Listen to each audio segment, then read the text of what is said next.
As the contest to succeed President Kibaki intensifies, presidential aspirants are keen to form formidable teams to ensure that they win the March 4th, 2013 elections during the first round. For the second day, Justice Minister Eugene Wamalwa pitched camp in central Kenya, touring several areas in Nyeri County. Here, he revealed that a pre-election pact between him and Deputy Prime Minister Uhuru Kenyatta was in the making. Nimetangaza azma yangu ya urais, Mheshimiwa Uhuru ametangaza, Mheshimiwa Ruto, lakini wanasema palipo wazee haparibiki nini? Neno. Na sisi tumekaa na Mheshimiwa Uhuru.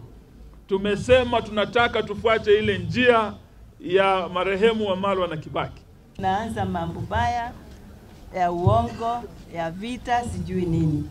But if the church is there with us, I'm sure we can attain peace. Wamalwa, who also planted a tree at Kahigaine area in Tetu, where freedom fighter Dedan Kimathi was shot and captured, said that he was ready for a free and fair joint presidential nomination exercise with other like-minded presidential aspirants. Meanwhile, United Republican Party presidential aspirant Eldoret North MP William Ruto took his campaigns to Eldama Ravine, Nakuru County, only a day after indicating that he was willing to work with Vice President Kalonzo Musyoka for a possible coalition ahead of the polls. Ruto asked the Independent Electoral and Boundaries Commission to review the proposed nominations fee. Tunalipa pesa kama walipaji wa ushuru. Kila Mkenya ambaye anataka kuwania kiti chochote asilipishwe pesa zozote, kwa sababu ni haki ya kila mtu kuomba kura, na wananchi ndio wataamua ni kina nani watapatiwa kura tofauti katika viti tofauti. Ndio mimi niko hapa pamoja na William Ruto tukisema viongozi wote wa Rift Valley tushikane. Kama uko na tamaa yako mwenyewe, hakuna mahali itakupeleka. And in Kitale, Trans Nzoia County, United Democratic Party presidential aspirant Deputy Prime Minister Musalia Mudavadi was meeting local leaders and elders at his Kitale home. Mudavadi also asked the IEBC to amend the non-refundable nomination charges. They have a valid point here that it is important that we don't make democracy too expensive for other people who want to participate in that process.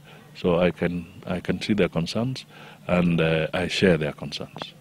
Mudavadi said a high fee would lock out women and the youth from contesting various elective positions. And in Mombasa County, presidential aspirant on a Kenyan National Congress Party ticket, Peter Kenneth, joined worshippers at the JCC Bamburi for a church service.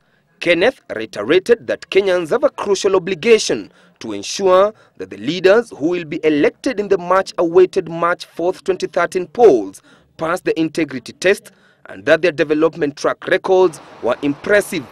Kenneth said he was eager to make his position known during parliamentary debate on the Leadership and Integrity Bill, which is alleged to have been watered down by the cabinet. If it is okay for a Kenyan to be required to have a certificate of good conduct, so must be its leadership. If it is okay for you to be asked to comply with the Kenya Revenue Authority, the leadership must lead from the top. Yet another presidential aspirant, Gashoka Member of Parliament Mutava Musimi, has challenged the church to be in the front line in ensuring good governance. Addressing faithfuls at St. Stephen's Church ACK in Mitungu area of Meru County, Musimi observed that the implementation of the new constitution and other reforms being carried out will only bear fruit if the clergy play their role. Please, if we leave leadership to other people, hii nchi yetu itakuwa na problems. Sidi muliona what happened in 08? And in Kajiado County, the Rebuild and Restore Kenya Party presidential aspirant Professor James Ole Kiapi attended a church service at the AIC Church Konabaridi. Kiapi, who has been campaigning in different counties, unveiled the RBK Kajiado North parliamentary aspirant Andrew Ole Nkurai in the September 17th by-election.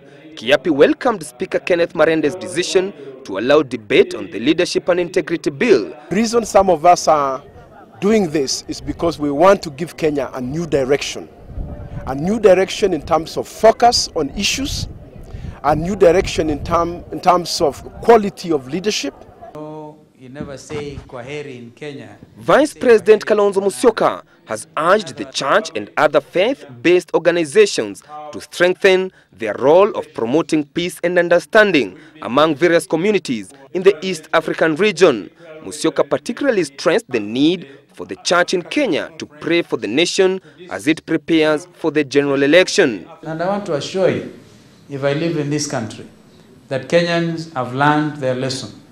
And I'm telling you, the coming election will be a phenomenal success in the sense that nobody wants to go back that way. Musyoka was speaking during the 12th session of the United Methodist Conference held at the Methodist Church in Nairobi. Chris Dairu for Sunday Live.